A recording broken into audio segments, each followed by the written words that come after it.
Welcome back to Azkya Entertainment, where we talk all things cars, especially the world of supercars and luxury vehicles. Today, we're diving into something you might not expect: the shocking reality of buying a luxury car. Spoiler alert, it's not all glamour and speed. When you think of buying a luxury car, the first thing that comes to mind is probably the stunning design, the roaring engine, and the prestige. But the truth is, owning one of these dream machines comes with a lot of hidden surprises, and they're not always the fun kind. Let's start with the obvious: the price tag.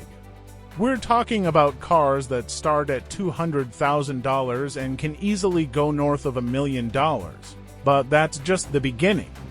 Once you sign those papers, the real costs start adding up fast. First, there's the luxury tax, which adds a hefty percentage to your bill depending on where you live, and then there's insurance. Insuring a supercar is a whole different game, with premiums that can be several times higher than regular cars.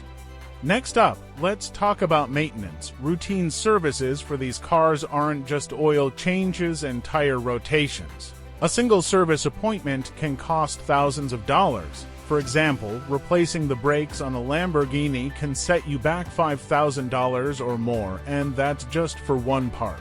Add in other components like custom tires, and your maintenance costs can skyrocket. Here's another shocker: depreciation. Even luxury cars lose value, and fast.